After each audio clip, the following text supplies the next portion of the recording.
matemática e começar a estudar algumas situações em que você pode usar a geometria e a aritmética para falar sobre os pontos racionais de variedades. E eu queria começar com um caso mais simples, que é o caso de curvas racionais.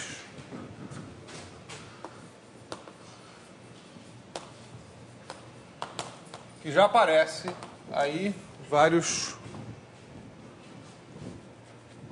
tópicos que a gente depois vai expandir e que a gente vai ver como funciona. Então, bom, primeiramente, tem uma parte da teoria que é basicamente geométrica. Mais para frente é que vai entrar um pouquinho de aritmética. Então, eu vou fazer a parte geométrica, um pouquinho mais de generalidade. Então, x vai ser uma curva algébrica. Então, vamos fixar um corpo K. E x sobre K, uma curva algébrica.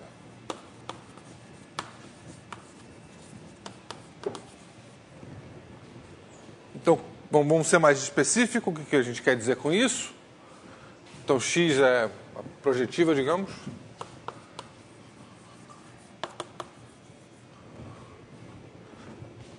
Então, x é dado por... x é uma variedade de espaço projetivo Pn, dado por equações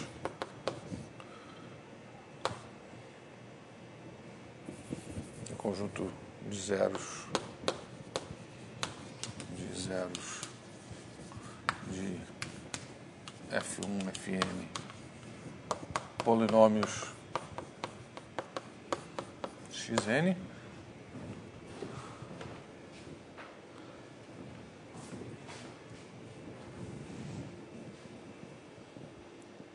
Homogêneos.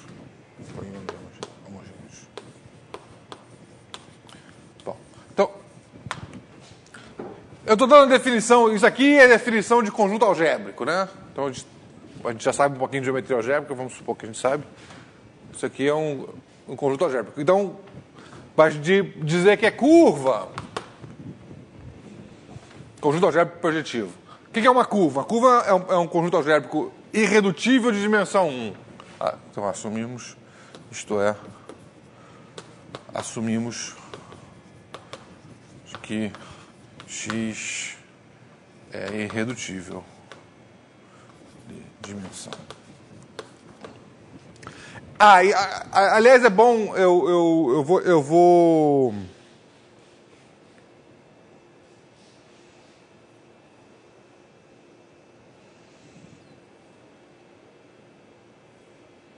trazer uma observação aqui, que essas noções aqui se referem à curva sobre o corpo algebricamente fechado. Quando a gente estuda geometria algébrica, a gente define as noções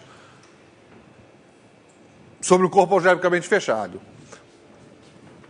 E essas noções geométricas, então, toda vez que eu me refiro a uma noção geométrica, a gente passa para o feixe algébrico. Então, considerando x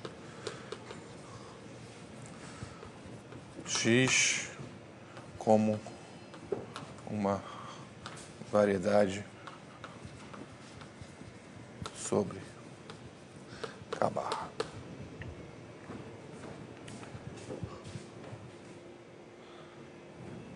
Quer dizer, a dimensão não depende tanto de ir para K barra, mas, por exemplo, a noção de irredutibilidade depende. Você pode ter um polinômio que é irredutível sobre um corpo, mas quando você passa para um corpo maior, ele fatora. Então, quando eu falar em conjuntos irredutíveis, eu estou pensando sobre K barra, então é irredutível mesmo. Você pode considerar a situação onde uma coisa é irredutível sobre K e se fatora sobre K barra e não é muito difícil ver o que está acontecendo. Mais para frente isso vai aparecer naturalmente e a gente vai discutir isso. Mas, por enquanto, toda vez que a gente precisar de uma propriedade geométrica, a gente trabalha sobre K barra. Deixa eu introduzir uma outra propriedade geométrica, que x é dita parametrizável.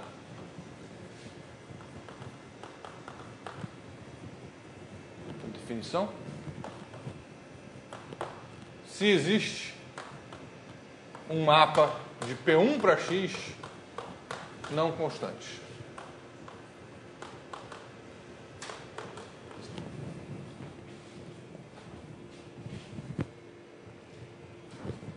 Então, o que quer dizer isso? Quer dizer que existam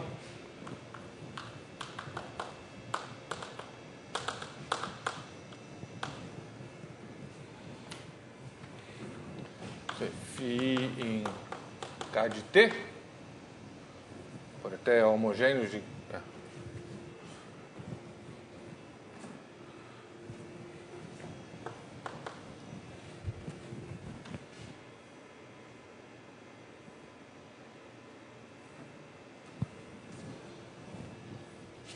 K de T, tais que eles não sejam... Ser não constante significa que eles sejam não todos múltiplos. Quer dizer, existe I tal que φ sobre... Bom, não nulos, né? Não todos nulos. Não todos nulos.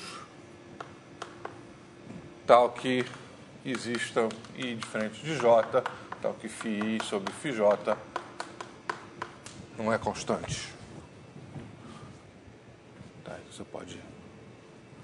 Então, isso é uma definição do mapa não constante, e estar em X significa que tal que Fj de φ0 φn é identicamente zero para todo J. Quer dizer, a imagem está no X. Isso é a definição da curva parametrizável. Peraí. Agora deixa eu tomar cuidado aqui. Sobre K. Eu quero trabalhar com a noção aritmética. Quer dizer, uma curva vai ser parametrizável sobre K se você pode achar uma parametrização assim, com polinômios com coeficientes em K. Então, o que acontece? Se você tem uma curva parametrizável sobre K, você tem um monte de pontos K racionais na curva. Então, para cada alfa em K,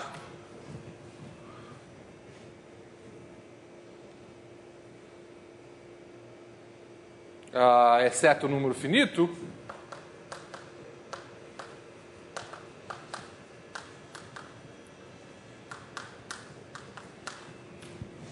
você pode considerar que se você escreveu esses polinômios e botou um fator comum em todos eles por acaso, se estão num zero desse fator comum, você vai ter 0, 0, 0, 0, vai dar um ponto de espaço positivo. Então você tem que ter um pouquinho de cuidado quando você vai avaliar esses polinômios desse valor alfa, mas exceto o número finito, você obtém φ0 de alfa, φn de alfa, é um ponto em x de k, um ponto k racional de x, um ponto de k, um ponto de x com coordenadas em k. Então, quando você tem uma curva parametrizável sobre k, você tem um monte de pontos racionais. Para cada elemento do corpo, você tem um ponto racional. E é melhor que isso, porque na realidade, isso é basicamente uma descrição de todos os pontos racionais. Existe um teorema chamado Teorema de Lorentz, que talvez vocês tenham visto num curso de álgebra. É um teorema básico. Eu não vou provar, porque é um teorema de geometria, mas é um teorema que vale a pena mencionar. Você tem uma versão geométrica e uma versão aritmética. A versão geométrica é que a versão de corpos.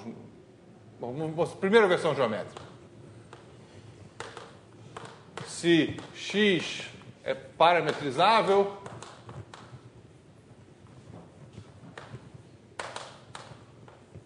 então x é birracional a P1.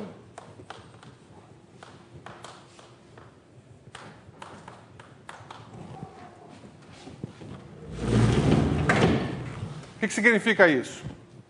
Se você tiver um mapa de P1 para X não constante, então você pode achar um outro mapa que é um isomorfismo. Bom, uma aplicação birracional. Não necessariamente isomorfismo, porque eu não estou assumindo X lisa. Se X for lisa, você pode até dizer que é um isomorfismo. Então, se você tem esse mapa aqui que eu construí, pode ser, não precisa ser 1 para 1. Mas se existir um mapa assim não constante, então existe um outro mapa que é genericamente 1 a 1. E a versão algébrica, digamos, é que se eu tiver um corpo, se L é um corpo que está entre o corpo de funções racionais e contém estritamente K, então L é igual a K de F, sei lá, K de S para algum S em L. Esse é o enunciado do teorema de Durow, que eu não vou provar, mas ele... Eu espero que você tenha visto eles no curso. Mas o que ele diz geometricamente é isso. Se você tiver uma curva que é parametrizável, quer dizer, que existe uma função racional não constante de P1 para a curva, então você pode achar uma outra função de P1 para a curva que é genericamente 1 a 1. Então, se você tiver uma curva parametrizável, você tem isso aqui te descreve quase todos os pontos racionais. Então, a curva parametrizável vai ter automaticamente muitos pontos racionais.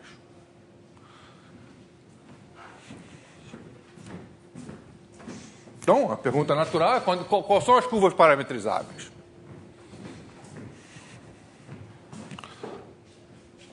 Bom, sobre um corpo algebricamente fechado, é muito fácil de descrever as curvas parametrizáveis.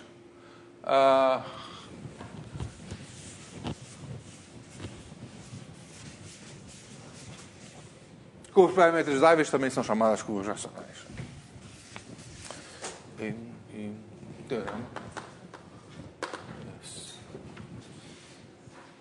Aliás, sobre um corpo arbitrário, deixa eu... Se x é uma curva,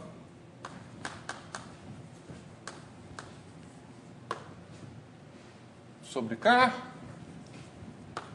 então x é parametrizável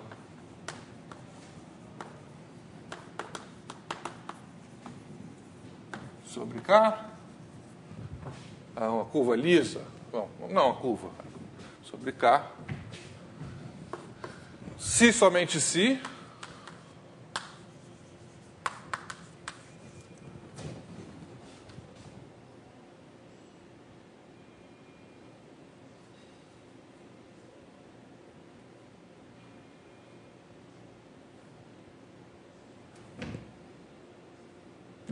eu estou com medo da situação de K, no caso de K ser um corpo finito, mas eu não quero me preocupar com esse caso. Então, talvez, supondo corpo infinito,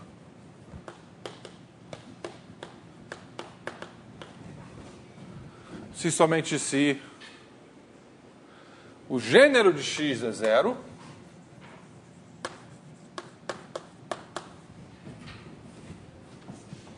e x tem um ponto não singular.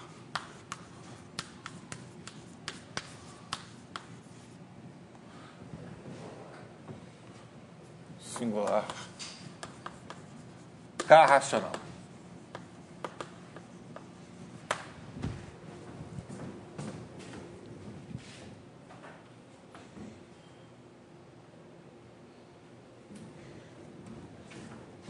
Eu queria falar um pouquinho sobre esse teorema. Talvez eu vou dar uma ideia da demonstração desse teorema. Talvez precise de alguns fatos que vocês não saibam. Eu não sei exatamente qual é o nível de conhecimento que vocês têm de geometria algébrica.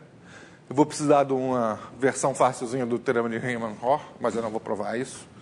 Então, talvez eu esteja usando alguma coisa que vocês não sabem. Mas eu quero, pelo menos, dar uma ideia de por que esse teorema é verdade. E, depois que eu provar o teorema, dar o esboço da demonstração geral, eu vou fazer, na mão, uns 2 casos especiais que são muito interessantes. O gênero não depende do corpo que você está considerando? Você falou que... Ele depende. Agora, deixa eu fazer uma observação sobre isso. Mais ou menos. Quer dizer, o gênero é uma... Bom, tem uma definição de gênero que você pode dar dependendo do corpo. E tem uma definição do gênero que é simplesmente tomar a definição sobre o fecho algébrico, que é a versão geométrica. Para esse teorema, você tem que usar o gênero definido sobre o corpo. Se o seu corpo for perfeito, esse gênero não vai mudar. Então, para o caso de corpos perfeitos, tanto faz. Existe uma situação em que o gênero muda se o corpo K for não perfeito. Que é uma situação que talvez a gente até vá querer encarar a uma certa altura. Mas, por exemplo, se a situação é sobre os racionais, é característica zero, então o gênero é uma coisa que você pode definir sobre o fecho algébrico ou sobre os complexos, onde você quiser. Então, a observação interessante é que a condição gênero zero, no caso K perfeito, é uma condição geométrica.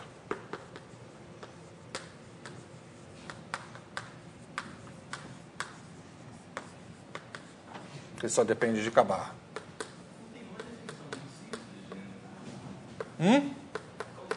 Qual é a definição mais simples? A definição mais simples você conhece o enunciado do teorema de Riemann-Roch?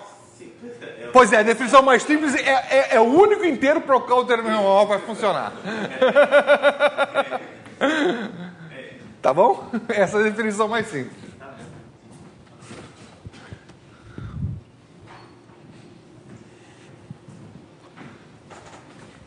Tá, então vamos ver como é que prova esse teorema. Antes de eu apagar aqui, deixa eu usar o que está escrito para provar uma direção. Qual é a direção? Se você tiver uma curva parametrizável, então ela tem um monte de pontos racionais. Tem uma infinidade de pontos racionais, um corpo infinito. É por isso que eu estava preocupado com a situação de corpo finito. Quer dizer, se o corpo for infinito, essa regrinha aqui te dá uma infinidade de pontos racionais e, consequentemente, você tem, como o conjunto de pontos singulares é finito numa curva, você automaticamente tem você tem um número infinito de pontos, só tem um número finito de pontos singulares, então automaticamente você vai ter um número infinito de pontos não singulares. Eu estou provando a direção fácil, quer dizer, se for parametrizável, então satisfaz essas duas condições. Mas por que então o gênero é zero? Eu estou provando que se é parametrizável, então tem pontos. Eu posso fazer na ordem? Importa a ordem que eu faça isso?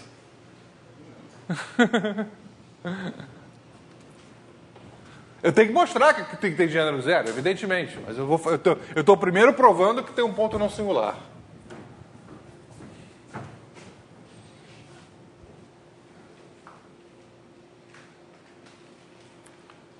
Para mostrar que o gênero é zero, eu uso o teorema de Luroff. Se é parametrizável, então ela é birracional a P1. E P1 tem gênero zero.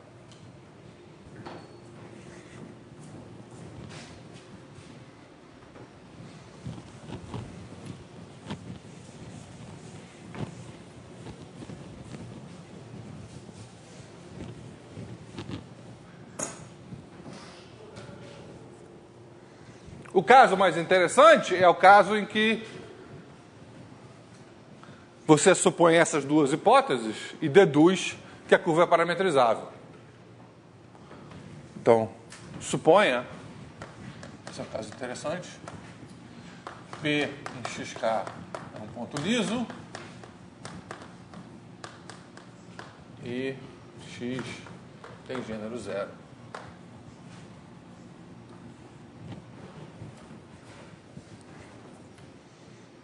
Então, nós vamos usar o teorema de Riemann-Roch, que me diz que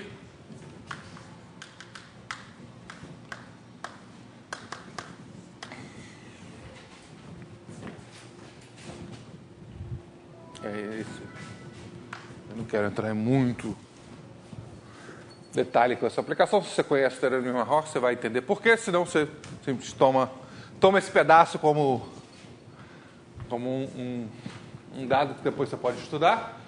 Existe uma função racional em x com um polo simples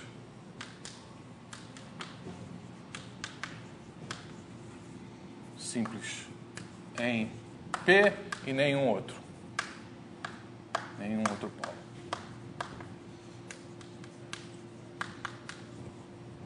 Se você sabe o teorema de Riemann-Roch, ele te dá uma fórmula para isso aqui. Isso aqui é grau de P mais 1 menos G. O grau de P é 1. Isso aqui é 1. O gênero, por definição, é 0. A hipótese, né? É 0. Então, isso aqui é 2. Quer dizer, o conjunto de funções com polo simples em P no máximo tem dimensão 2. Agora, dentro desse conjunto tem as constantes. Então, se eu estou pegando uma função não constante. Não constante.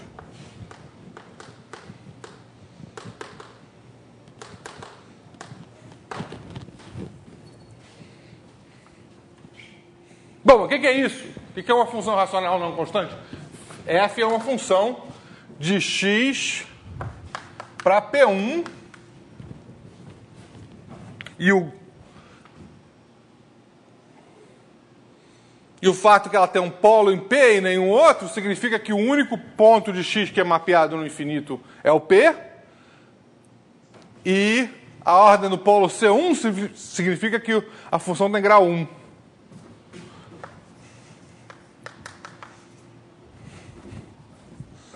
Não constante.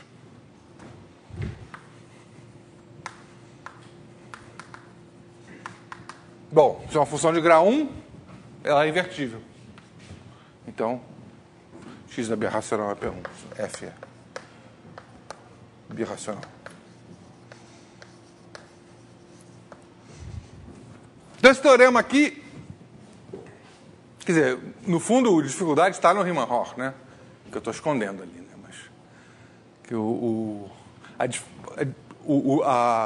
teorema é uma consequência direta do teorema de Riemann-Roch.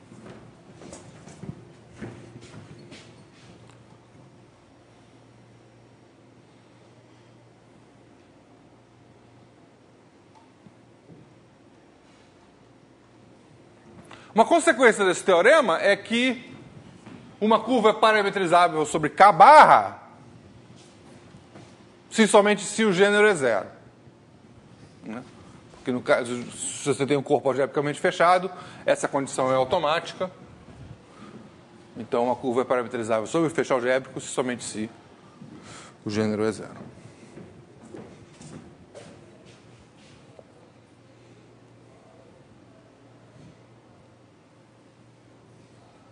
Ok?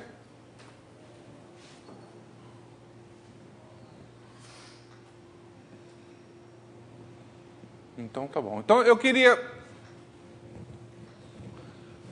revisitar esse teorema em duas situações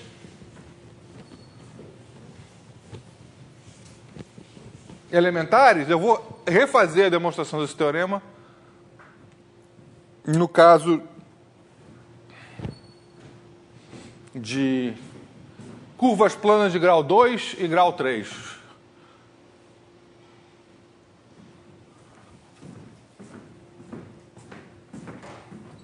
Eu vou deixar o caso de grau 1 para vocês. Vocês sabem fazer. Então vamos olhar para cônicas.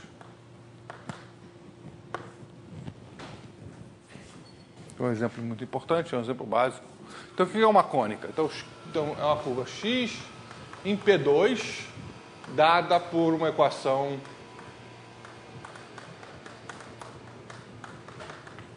de grau 2.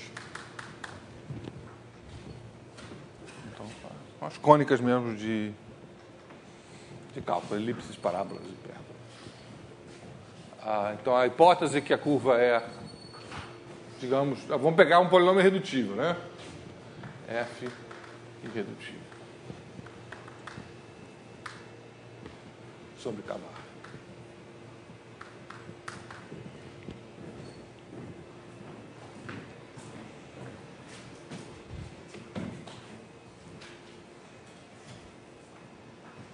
Bom, é um exercício de geometria algébrica mostrar que essa curva, então, é não singular e tem gênero zero, etc. Mas a gente não vai precisar de nada disso. Eu vou mostrar que essa curva bom, então, no caso de cônicas, x é parametrizável se somente x sobre k. Então, f é um polinômio em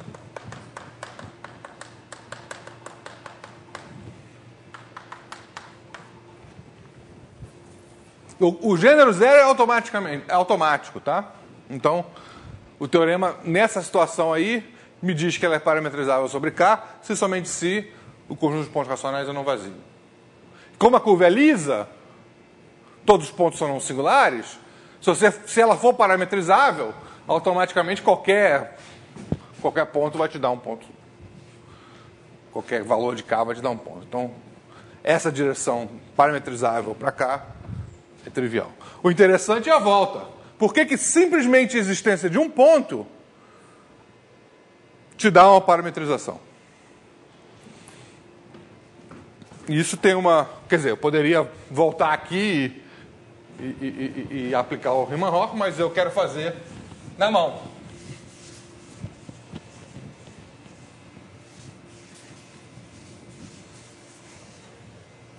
E é uma ideia muito bonitinha, muito elementar, muito clássica. Está aqui a minha cônica. Uma elipse. Finge que é uma elipse. Eu não sou bom de desenho. E está aqui o ponto, P. Suponha que você tem um ponto racional aqui. Essa é a hipótese, né? Se você tiver um ponto racional, eu quero achar uma parametrização. E a ideia é a seguinte. O conjunto das retas passando por P forma um P1, né? Conjunto das retas por P é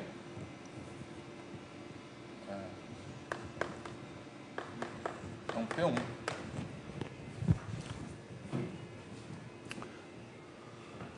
Como essa curva tem grau 2, o teorema de Bézout, por exemplo, ou simplesmente um cálculo direto, te diz que quando você intersetar uma reta com a cônica, você vai ter 2 pontos de interseção, exceto no caso da tangente aqui, né?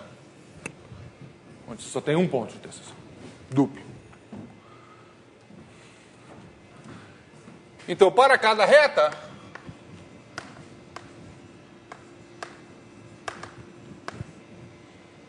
defina φ de L como sendo o outro ponto de interseção. Isso aqui é a reta L, esse aqui vai ser o φ de L. Igual ao outro ponto de interseção. Para cada reta L contendo P, né? Interseção.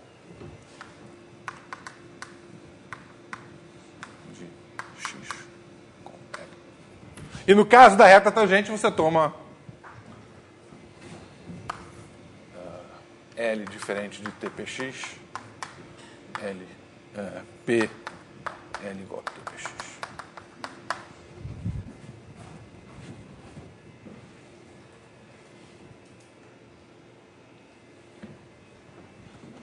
Então, se dá um mapa de P1 para X, que é não constante, definido sobre K, que é a definição de parametrizável.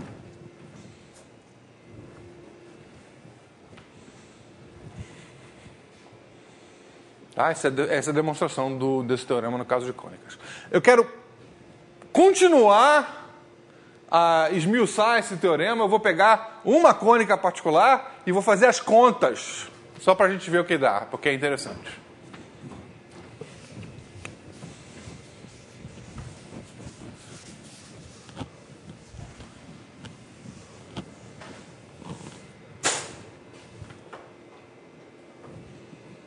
Eu vou pegar o círculo E eu não vou usar coordenadas homogêneas, não. Vou usar coordenadas não homogêneas. Tá? Então, vamos pegar o círculo, vamos pegar o ponto P igual a, sei lá, 1, 0. Tá bom. 1, 0. Podia ser 0, 1. Ponto racional no círculo. Qualquer corpo, né? Não importa. Todo corpo tem um 1, tem um 0. Ah.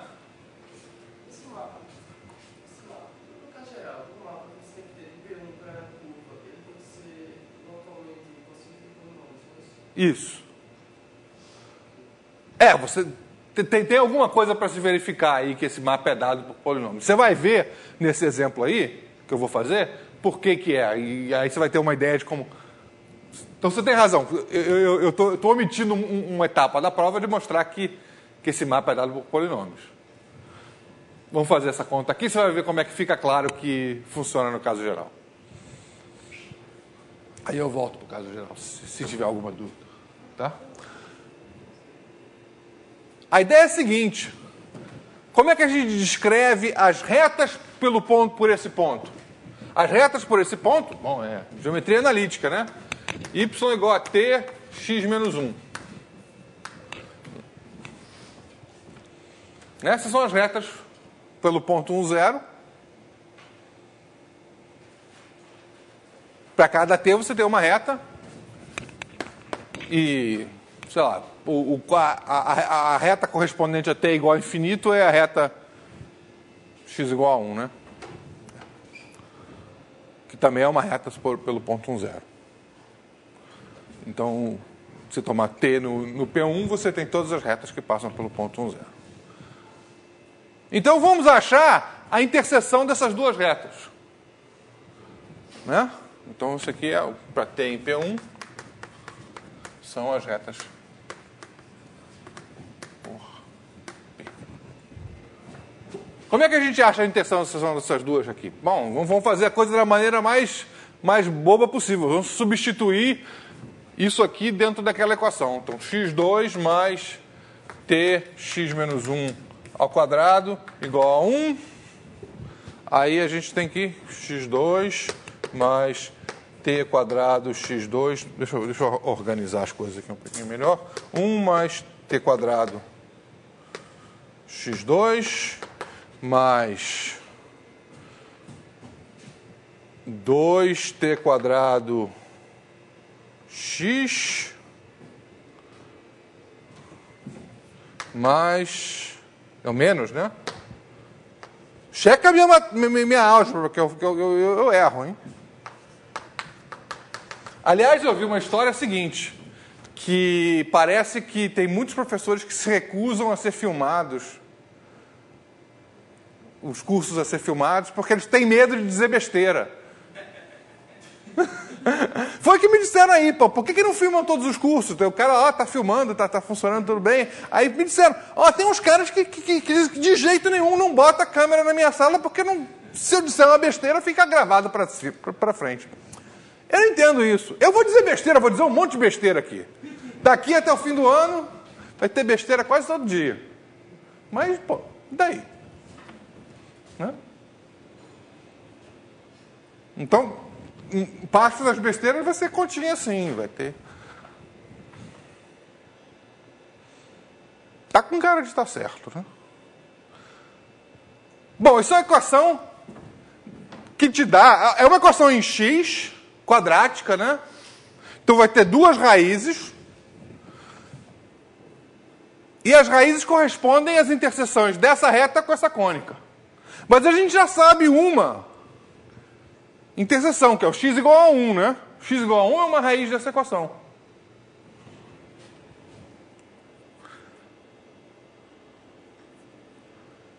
E o produto das raízes vai ter que ser isso aqui dividido por isso aqui, né? Então, x igual a 1 e x igual a t2 menos 1 sobre t2 mais 1 são as raízes.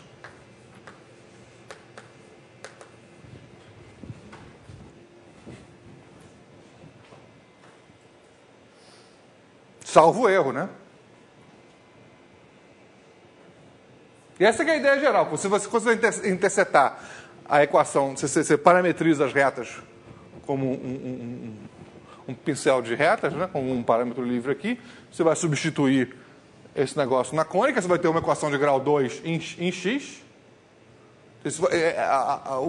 A ideia vai ser sempre a mesma.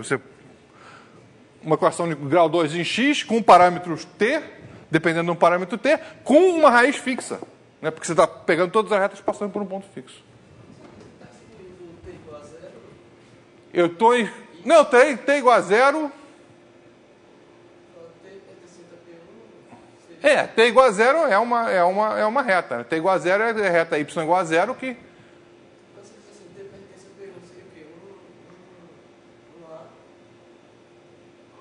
É que eu estou deixando se t ser igual a infinito também. T pode ser qualquer elemento do corpo e infinito. Quer dizer, as retas... quer dizer, eu estou pensando aqui P1 como sendo K união infinito. Tá? Então, para T em K... Isso aqui faz sentido perfeito, é uma reta. E isso aqui não faz sentido quando eu botar t igual a infinito. Quer dizer, no caso t igual a infinito, o que eu quero é a reta x menos 1 igual a zero. Isso que corresponderia a pegar essa aqui e botar t igual a infinito, isso aqui vira zero. Tá? Então temos as raízes. Aí está a parametrização, né? Você tem o x... Você tem o y, porque o y é tx menos 1. Então, y é igual a t vezes x menos 1, que é igual a t vezes t2 menos 1 sobre t2 mais 1 menos 1, que vai ser t2 mais 1 menos 1 sobre menos 2t sobre t2 mais 1. Certo? Então, esse é o mapa. O mapa de P1 para x, que manda t em t2 menos 1 sobre t2 mais 1, menos 2t sobre t2 mais 1.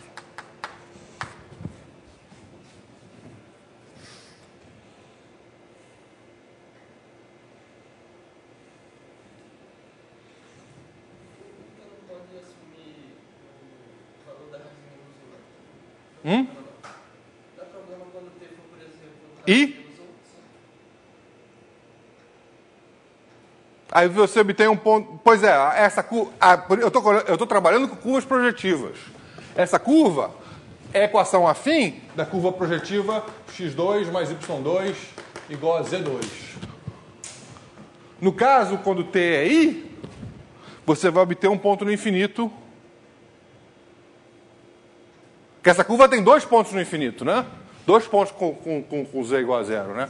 I é 1, I 0 e 1 menos I 0. São os pontos no infinito dessa curva. Tá? Então a parametrização tem que te dar todos os pontos projetivos. Você tem que... Aliás, esse é um exemplo muito bom por que geometria projetiva é importante. Por que a gente não trabalha só com afins? Você quer trabalhar com a teoria projetiva justamente por isso, porque a teoria afim você deixa de ver alguns pontos. Aqui já tinha aparecido o caso, se você escrever só assim e deixar o t variar em k, você não vê essa reta. Né? E se você deixar a coisa assim e não olhar para os pontos do infinito, você não está vendo esses pontos aqui que correspondem a t igual a i ou menos i.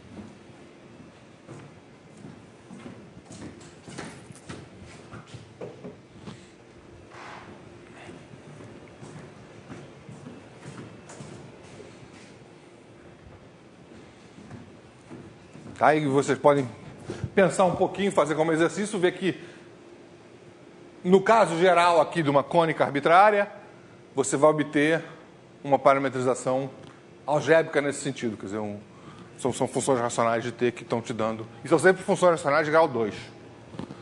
A conta é mais ou menos a mesma.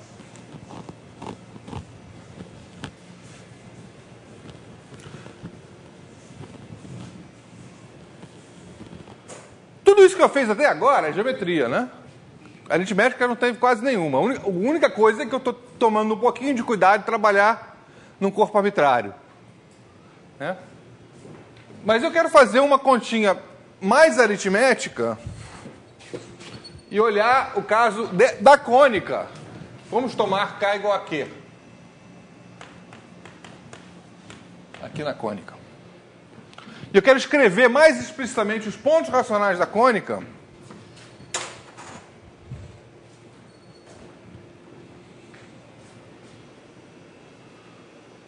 Então, o que é um T racional?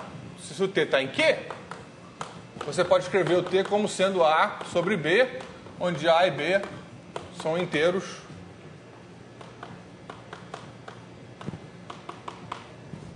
denominador não zero e relativamente primos, cancela os termos em comum. Então, o que significa?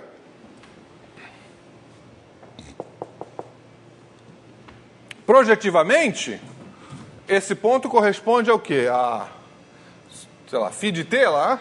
Vou chamar isso aqui de φ. Φ de A sobre B é igual a A2 menos B2 sobre A2 mais B2. Novamente a mesma história, né? Chequem a minha álgebra.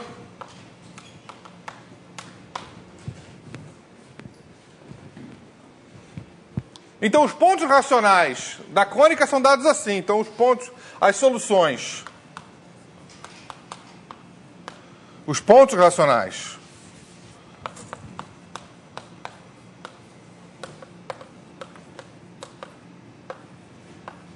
são... Vamos escrever em termos projetivos, né? Para escrever em termos projetivos, a gente pode... Isso aqui vai ser isso e o 1. E a gente pode limpar o denominador. Então, vai ser o quê? A2 menos B2 menos 2AB. A2 mais B2.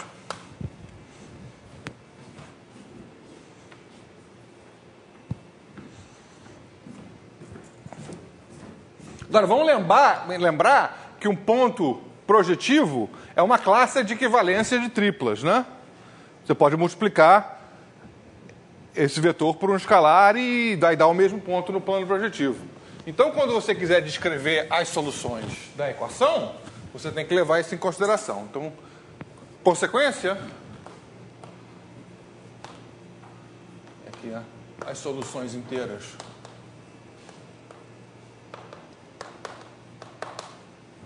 de x2 mais y2 igual a z2. Então, um teorema que se costuma ver num curso de teoria dos números, em que, em geral, se dá uma demonstração um pouquinho diferente, usando fatoração e umas contas diferentes. Fatoração única são x igual a c A2 menos B2, y igual a menos 2c AB.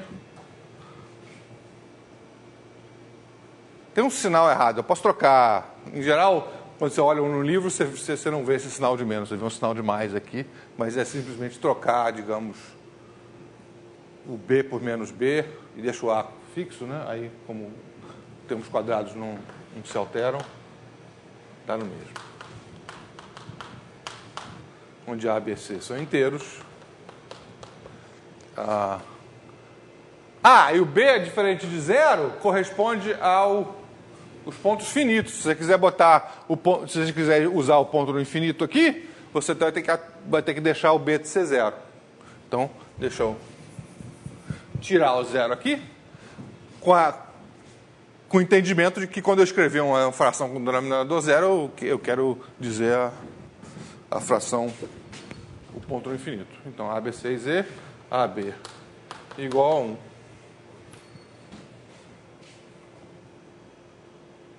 Né? Isso aí é uma descrição das soluções inteiras dessa equação, da equação pitagórica, que eu tinha mencionado até na aula passada como uma coisa que os babilônios e os gregos se preocupavam muito. E você pega valores, então você pode listar, né? Você pode botar valores da A, B, C e vai aparecer os valores x, y, z que dão triângulos retângulos com lados inteiros.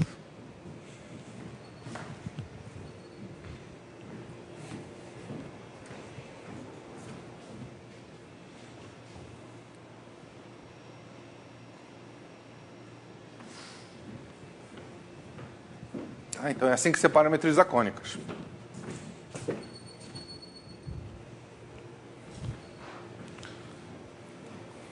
Então a questão crucial que fica faltando para você entender exatamente o que está acontecendo com as cônicas é quando é que a cônica tem um ponto. Né? Se ela tiver um ponto, você entende exatamente o que está acontecendo. Né?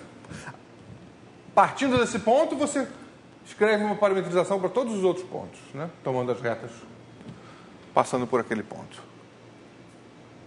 Então, o que está faltando é saber quando é que uma cônica tem um ponto. Se a cônica tiver um ponto, você usa esse ponto. Se ela não tiver um ponto, então o conjunto de pontos é vazio e acabou, né? Mas, e aqui é um exemplo de uma cônica sem pontos, né? Então, existem cônicas sem pontos. Você não tem ponto nem real, né? Quanto mais vai sendo.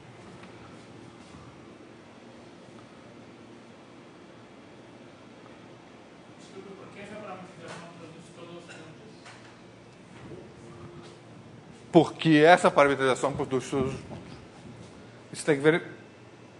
Isso sai da demonstração, né? Porque você pode fazer a demonstração reversa, né? Se você tiver um outro ponto, você tem uma cônica, se você tiver um outro ponto, você tem o ponto fixo aqui, né? Dado um outro ponto Q, existe uma reta única que passa por Q e P. E essa reta te dá uma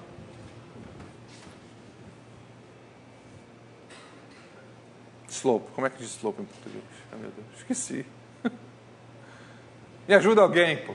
Como é que se fala slope? Como é que é o... Inclinação da reta. Pois é, tem a inclinação da reta. Então, dado um ponto, você acha a reta ligando esses dois, toma a inclinação é o T. Então, cada ponto corresponde a um T, cada T corresponde a um ponto.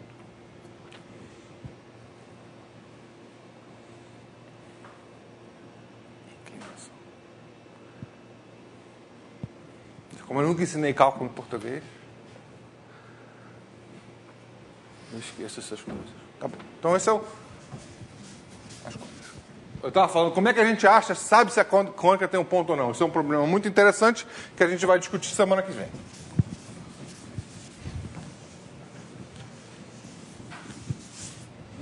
Mas hoje eu queria fazer mais um caso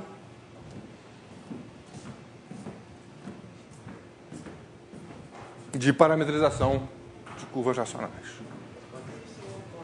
Hã? É. Por exemplo, x2 mais y2 igual a menos 1. Ah, não vazia sem nenhum ponto racional? Tem. Hã? x2 mais y2 igual a 3. É? Tá certo.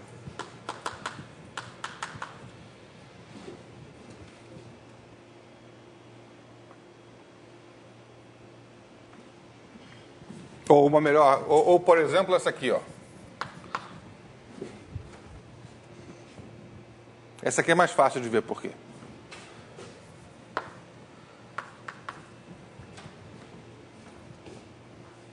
Supõe que você tem um ponto racional, então você pode limpar denominadores e supor que é o ponto inteiro.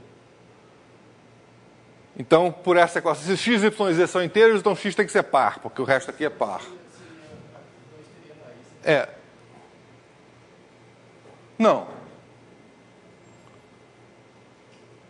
Vamos com calma. Deixa eu mostrar por que essa equação não tem solução racional. Eu não vou botar x igual a 0 ou y igual a 0 aqui, não. Você tem que mostrar que não tem ponto nenhum, que nenhum valor de x, y, z vai te dar um ponto racional aqui. Vamos supor que existe um ponto racional, você limpa denominadores, então vai ter uma solução inteira dessa equação. Tá? Aí você, olhando para isso aqui, você tem 2, tem um 4 aqui, então x ao quadrado vai ter que ser par. Então x é 2 vezes alguma coisa, você substitui o 2, aí você vai ter 4. 4x' ao quadrado mais 2 Ah, mas você pode supor que eles sejam relativamente primos, né? É. Vocês estão supondo que x, y, z em z sem fator comum.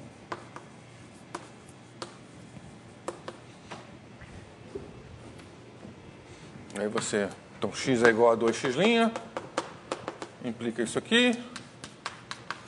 Aí você cancela o 4, você vai ter... Ou 2, né? Vai ter 2x' quadrado mais y2 igual a 2 é 2.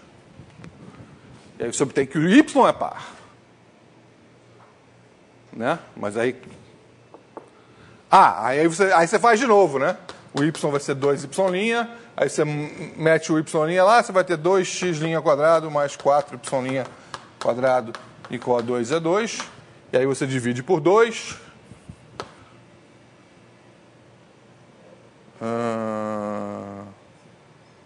2, 4...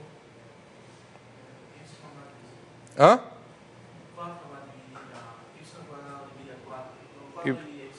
4 divide y quadrado, então vai ter que dividir isso aqui. Então, 2 divide a x, 2 divide a z.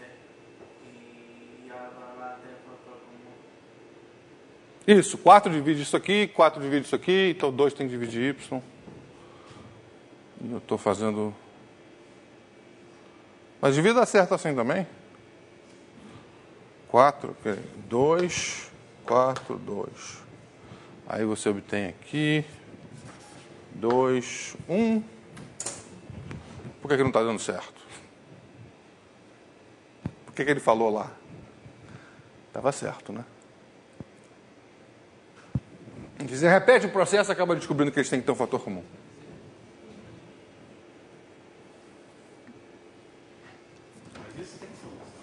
Hã? 2, 0, 1. Então o que eu estou fazendo errado aqui? Estou fazendo errado isso aqui. Vamos voltar pro exemplo do Gugu. Vou voltar ao exemplo do Gugu, tá certo? Aí você usa aqui os números que são os dois quadrados. Isso, porque o quadrado é x quadrado é congruente a 0 ou 1 módulo 4. Aí você pode supor que eles são, pelo menos que isso tem no máximo um número par entre eles, não substitui por 2. Né? Se tiver 2 pares, o outro também é par. Então tem no máximo um par aí no meio. Então, quais são as possibilidades para x2 e mais y2? 0 mais 0, 0 mais 1, 1 mais 0, ou 1 mais 1, que é 0, 1, 2, nunca dá 3. A menos que o z fosse par. Mas Se o z... se o z for par, o x e o y ímpar não dá certo, porque 3 é 2 é múltiplo de 4, x2 mais y2 é 2 módulo 4. Isso. Se for tudo 0, você divide por Então isso implica aqui que z é par.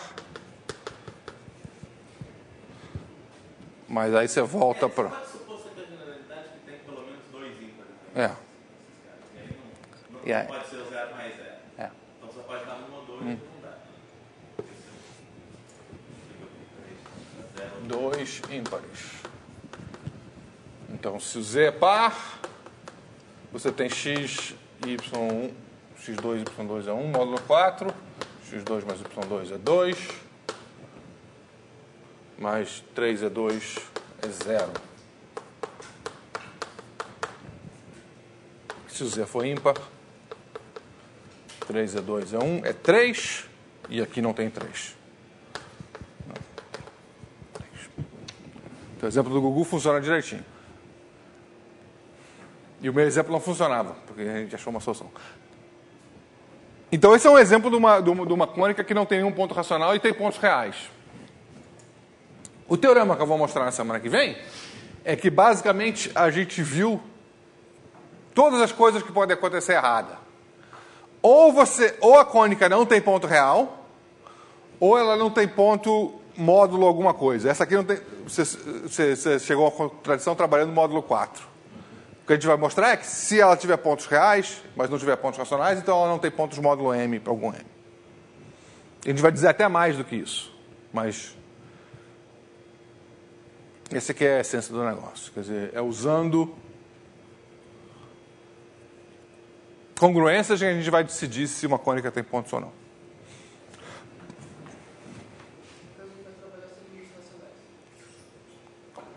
A gente vai trabalhar sobre os racionais, mas a gente vai homogeneizar as equações. Quando for necessário. A gente pode fazer uma ou outra, dependendo do que for mais expediente, né? Não vai ser sobre o corpo arbitrário, não. Vai ser sobre os racionais. Não, quer dizer, eu vou falar um pouquinho sobre os racionais, depois eu vou falar também sobre o que acontece quando você olha para outros corpos. Você não pode trabalhar com corpo arbitrário, porque se você botar o corpo arbitrário demais, você não vai conseguir dizer nada. Mas você consegue dizer muitas coisas para extensões finitas dos racionais. E para esses corpos eu, pelo menos, vou dar uma ideia do que está acontecendo. Mas certamente, por causa dos racionais, a gente vai... Mas vai ter uma mudança na teoria, porque, por exemplo, hoje, a maior parte das coisas que a gente fez foi no corpo arbitrário, que foi essencialmente geometria.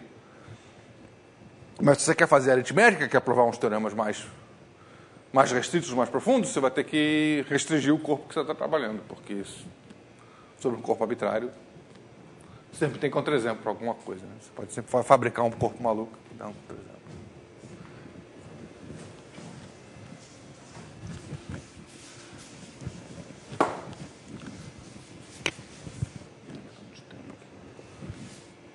Tá, eu não quero gastar muito tempo nesse negócio, mas eu queria falar sobre cúbicas. Então, a cúbica cúbicas planas é uma equação f de x0, x1, x2 igual a 0 com grau 3. E digamos, irredutível.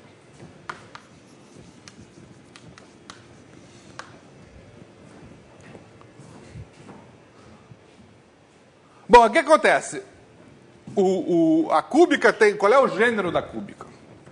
Então, se você sabe a definição de gênero, você vai saber calcular o gênero da cúbica e vai chegar à conclusão que o gênero é 1 se x for não singular e o gênero é 0 se x for singular.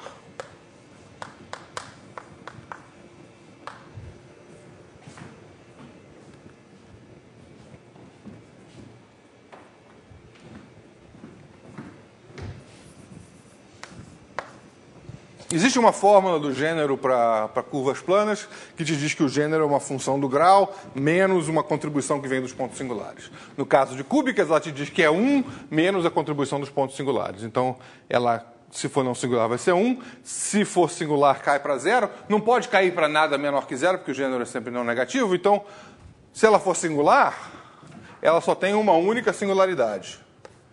Tem só um ponto singular.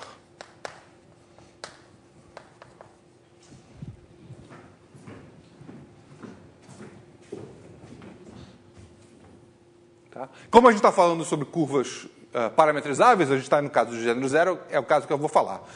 O caso do gênero 1 é diferente, e a gente vai conversar sobre isso daqui a um mês, mais ou menos.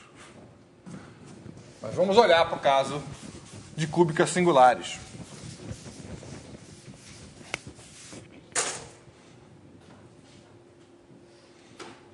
Cúbicas singulares. Cúbicas singulares, o mesmo truque dá certo. Você pega retas. Exatamente isso que eu vou fazer. São parametrizáveis.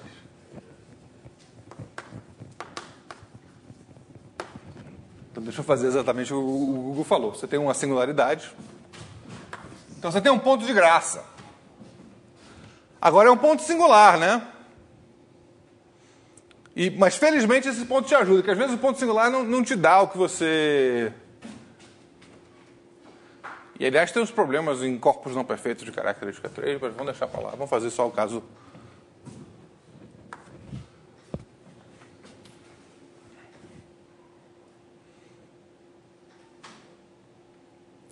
racional é que você vai pegar as retas, chama esse P, chama de P... Então, você pega o P, o ponto singular. Então, pega o P1 retas por P e mapeia isso para a curva, mandando cada reta L no outro ponto de x interseção L. E aí você tem que tomar um certo cuidado. Quer dizer, o teorema de Bézout te diz que o número de pontos de x interseção L é 3, com multiplicidades.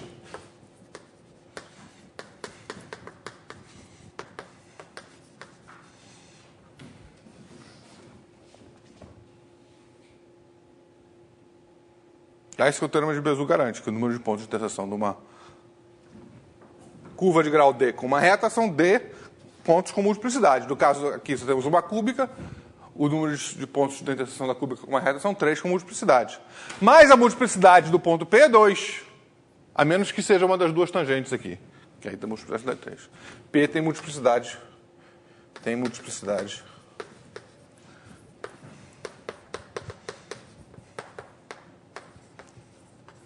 Maior ou igual que 2, porque é singular.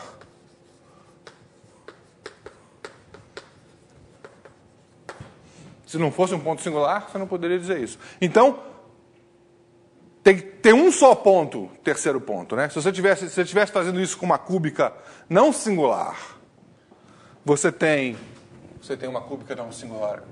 Eu tenho que desenhar dentro dos quadrados, senão a câmera não pega. Se tiver uma cúbica não singular, que tem um jeitão mais ou menos assim, você pega um ponto aqui, essa reta aqui vai ter dois pontos de interseção. Então, quando você tomar essa reta, você vai estar tendo que resolver uma equação do terceiro grau em x, como eu tinha feito. E você tem duas outras soluções. Então, você não garante que se resolve com uma função racional. Então, é interessante olhar para a situação de cúbica não singular, porque que a demonstração falha. Quando você tentar reescrever. Não tem outro ponto, né? Tem outros dois pontos. E você não consegue resolver os outros dois pontos. Os dois pontos estão amarrados por uma equação de segundo grau e você não pode distinguir um do outro, então você não tem uma função racional. Mas no caso do ponto singular, você tem o terceiro ponto. Mesmo você escolhendo uma ordem desses dois pontos, por exemplo, você escolhe um ponto daqueles e o que está mais afastado dele, por exemplo. Ah, mas aí a ordem você vai ter que usar um negócio, você vai ter que usar desigualdades e você tem problema de, quando você dá a volta, a ordem troca. Porque assim, quando você escolhe um ponto, você vai ter dois pontos. Vai ter o que vai estar mais perto dele e o mais longe. Mais longe. Isso não funciona não? Eu quero um ponto que está mais longe sempre. Não é uma função racional. Pois é, quando você vai pegar... Você tem uma coisa assim, você tem uma cúbica f de xy, você põe y, então você está substituindo, sei lá, se o ponto P for 1, 0, por exemplo, como no outro caso, né? Você vai estar botando um negócio assim, aí você divide pelo x menos 1, que é uma raiz, você tem uma equação de segundo grau em x, dependendo do parâmetro t. Essa equação de segundo grau em x, sei lá, tem uma menor raiz e uma maior raiz. Mas isso não quer dizer que as raízes podem ser expressas como funções racionais de t. Né? Isso é uma equação A0 de t x2 mais A1 de t x mais A2 de t. Né? E você... Tudo bem, você tem uma equação de segundo grau, se ela tiver duas raízes reais, você pode dizer ou a menor e a maior. Mas elas não vão ser funções racionais de t. Tá? E de vez em quando você perde as raízes, né? Você pode ter uma situação onde você não tenha... Se esse discriminante trocar de sinal, o discriminante dessa equação trocar de sinal, ela passa a ter... Não tem raiz nenhuma, né? E aí quando você volta de novo, pode ser que troque a ordem. Então tem uns acidentes que acontecem. Então não vai funcionar. Mas no caso da cúbica singular, como só tem um ponto, então vai funcionar. É um exercício interessante pegar um exemplo, né? Por exemplo, pega uma coisa do tipo y2 igual a x3 mais x2. Se é uma cúbica singular, o ponto singular está na origem.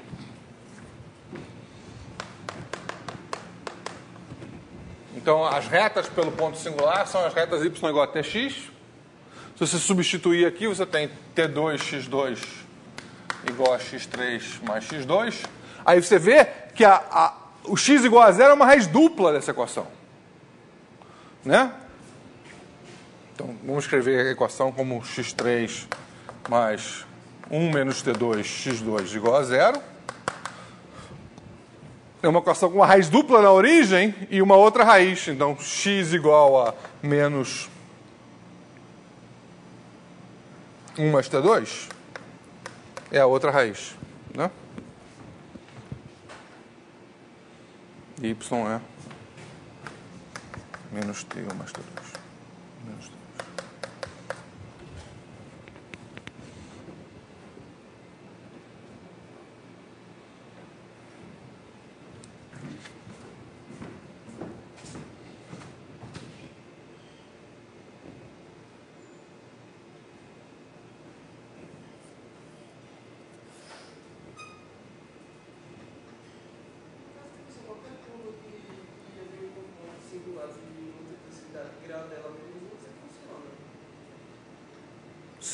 Sim. Mas tem que tomar cuidado que isso pode ser que não exista, né? Sempre existe. Você pode pegar uma quártica, quer dizer, uma curva de grau 4, para gênero 0, ela vai ter que ter... Você não pode ter uma curva de grau 4 com um ponto triplo assim? Pode.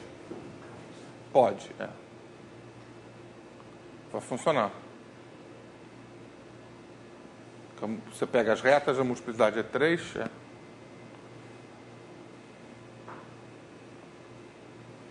Você pode fazer, por exemplo, sei lá, y4 igual a x4 mais x3, uma coisa assim. Vai funcionar. Agora, tem outras possibilidades para as curvas de gênero 0 de grau 4. Você pode ter uma curva de gênero 0, de grau 4, com 3 singularidades. Assim. Aí você não consegue parametrizar mais usando retas. Quando você tem uma curva de grau 4 com 3 singularidades assim, e você quer parametrizar ela, você não vai conseguir fazer esse truque de passar retas. O que você pode tentar fazer é pegar cônicas passando por esses 3 pontos.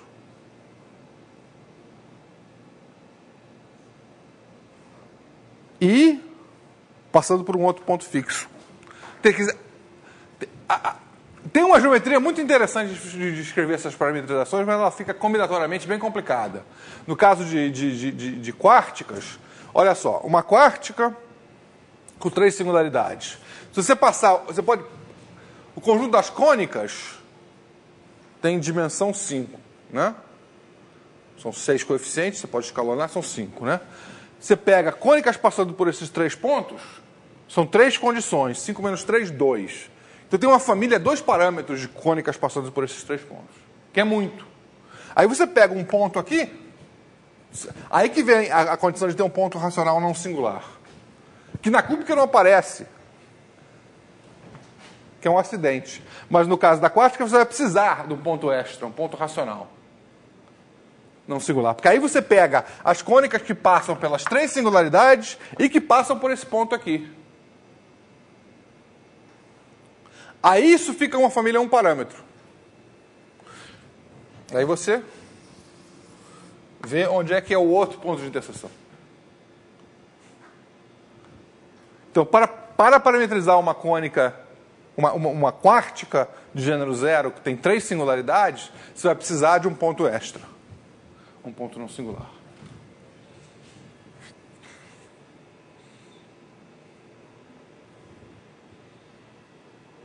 Você passa as cônicas pelos 3 pontos singulares e mais um ponto não singular, você obtém uma família 1 parâmetro.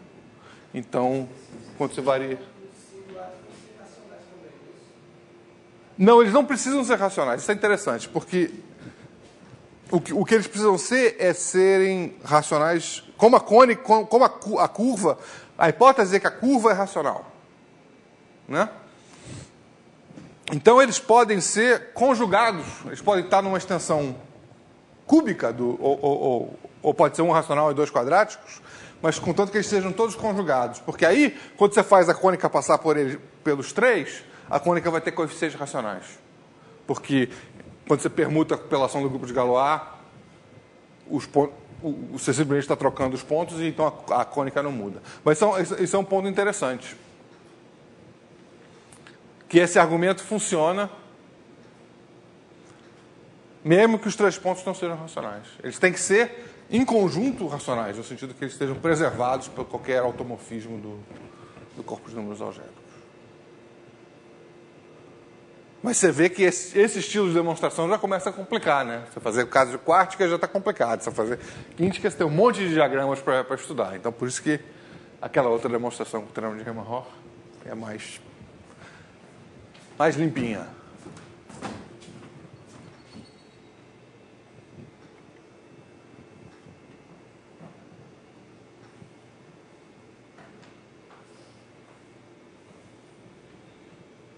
Ok, mais alguma pergunta?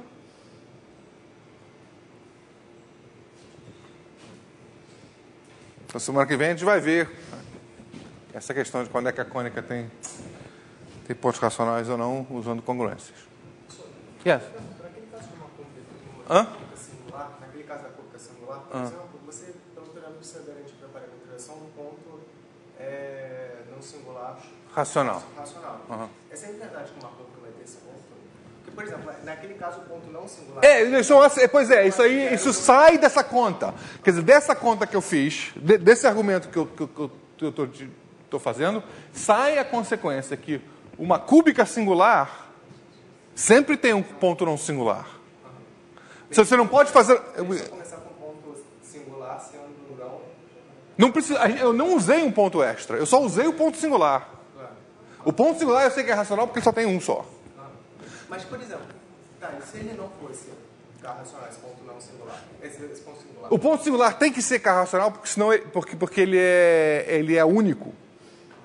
Olha só, se o ponto tivesse numa extensão dos racionais, você podia agir com o grupo de Galois, você ia ter outro ponto. Então, o fato dele ser único, o fato de ser um só ponto, garante que ele é racional. A curva está definida por uma equação com coeficientes racionais? É. Porque é a equação... O que é um ponto singular? Um ponto singular é um ponto que a curva, o polinômio definindo a curva se anula e as derivadas parciais se anulam. Então, esse é um sistema de equações com coeficientes racionais, porque a gente está supondo que a curva tem coeficientes racionais. Então, isso é um ponto importante. Quer dizer, esse ponto singular ele tem que ser racional. E começando por ele, usando essa parametrização. E aí, uma vez que você tem a parametrização, você acha um monte de pontos singulares.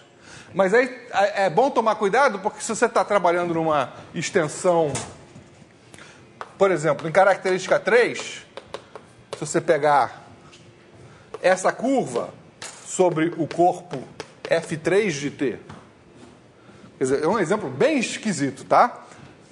Você pega o corpo de funções racionais em uma variável em característica 3. Esse corpo não é perfeito, ele tem a extensão que você toma a raiz cúbica de T, é uma extensão inseparável. Essa cúbica aqui, ela é singular. Isso aqui é igual a x mais... em característica 3, por causa disso aqui. Agora, o ponto singular é o ponto menos t elevado a 1/3, 0. Que não é racional. Tá? Então, esse argumento que eu falei com o grupo de Galois só funciona em corpos perfeitos. Nessa situação aqui, você tem uma situação em que você tem uma cúbica singular, mas o ponto singular não é racional. Mas... Teria que ser separável alguma coisa? Pois é. Então, se você assumir que o corpo é perfeito, tudo é separável. Mas nesse caso aqui... Então, você não pode... Em característica 3, você não consegue evitar a existência de exemplos patológicos assim.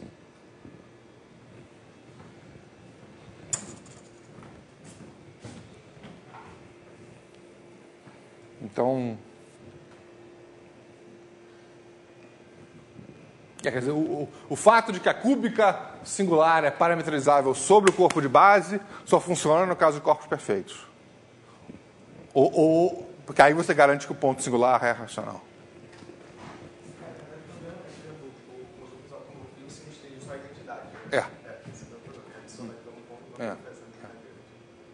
Exatamente.